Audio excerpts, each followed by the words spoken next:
Okay, welcome back to the Tampa Bay Wallpaper Installer. This is part 2 of the commercial installation of this mural.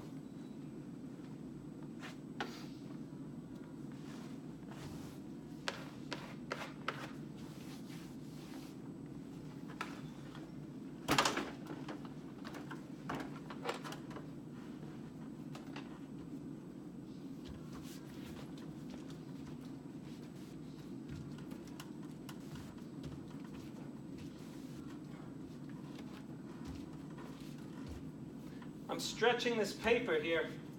I gotta really pull it because tomorrow it'll settle.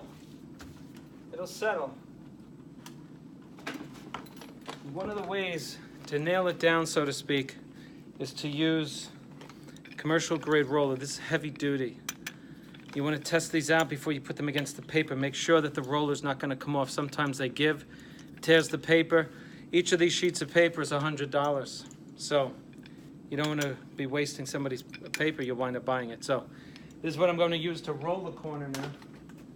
It's a seam roller. But if you can see from the video, it's displacing all of the air. And that's what I want. I want the air away from the corner.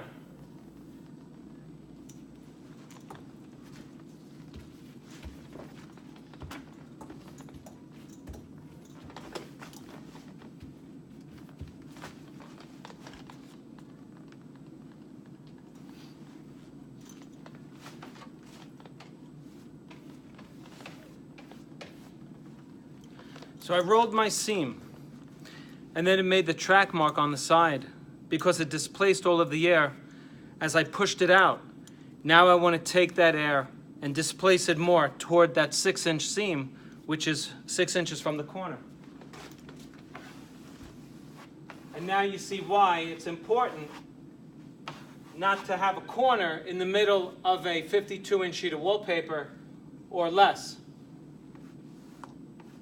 You want a seam close to that corner in order to displace the air and enough material that it doesn't come off because of the pressure that this right angle will put on the paper. After you stretch it, the wallpaper comes back. And so you're negotiating around a corner, and then you want to keep your seams together. It's a lot going on when you're dealing with an outside corner like this.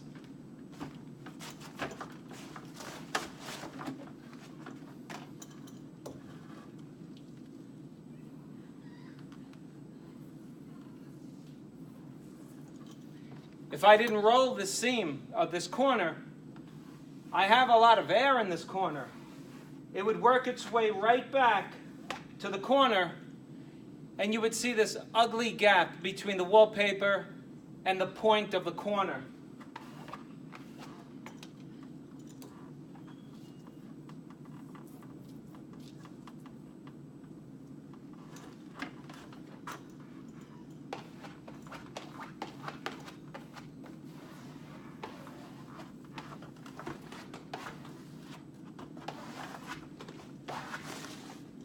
This side of the corner is done.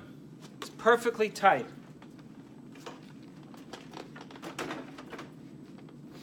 Now on this side of the corner, this side, I'm not going to go up and down. I'm going to pull it all the way over to get it out toward this door.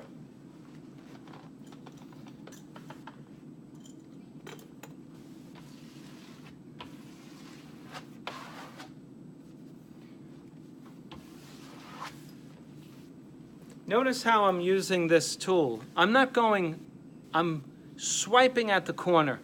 If I start on the corner, I'll just push the air right back into the corner.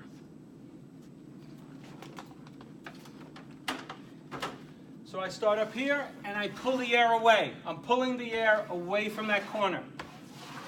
I'm grabbing it and pulling it away.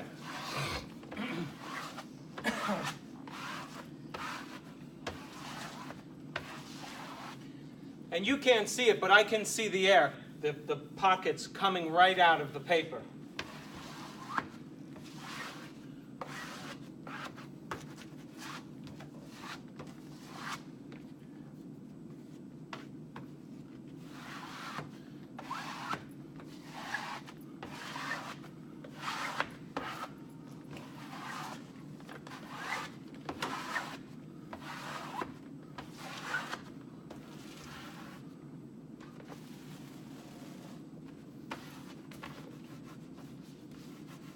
Okay. I just creased my paper.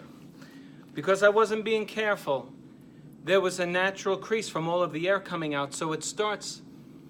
You can almost imagine when you put a bed sheet over a mattress, right? You have all these airy wrinkles. So you got to work them out by stretching it. So now, here's what I'm going to do.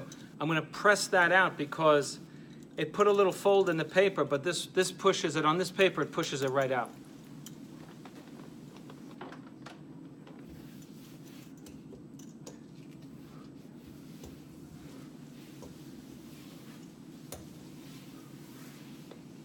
Perfect.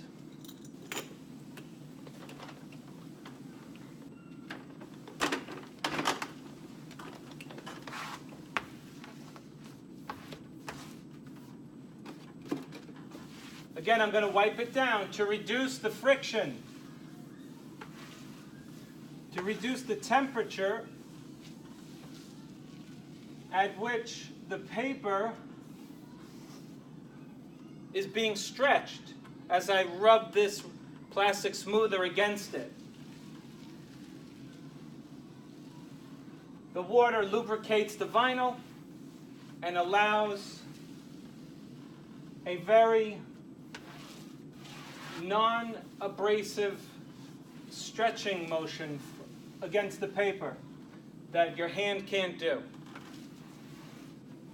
It's non-abrasive. It doesn't tear. It doesn't mark up. It's a perfect little tool.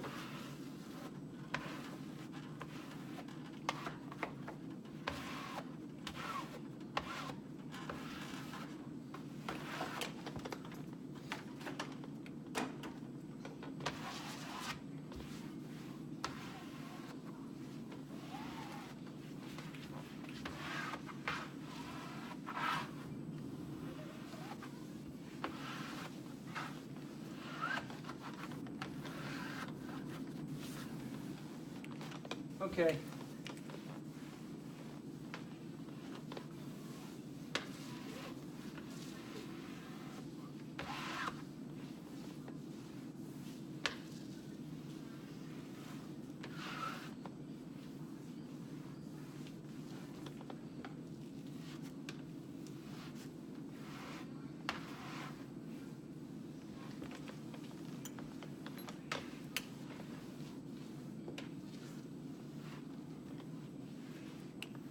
Now I want you to come and see this corner so that you don't say, well, he didn't show it to us. I want you to see it. Okay, so now you see the light? Look at that corner.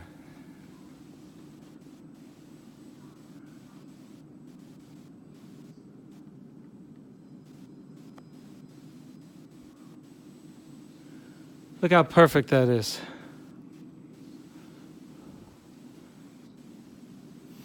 Okay, no air pockets. No, nothing. So, anyway, that's the way you want to do it.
if you walk in front of the camera, I'm videoing this part of the job. It's up to you. Oh, okay. I'm just letting you know. I don't mind. They said I could do it.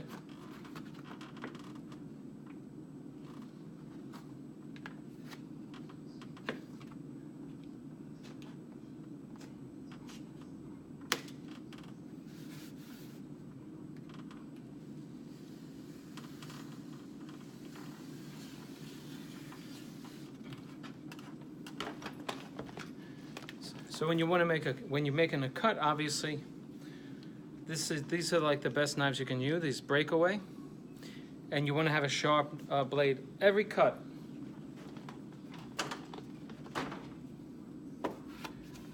Ideally, you don't want to take the blade off of the cut while you're doing it. But we're in a corner. There's a major exception for the rule. But when you're on the seam, the main seam, you can't take the blade off of the cut because you'll see it. It'll never match up. You want to go straight through.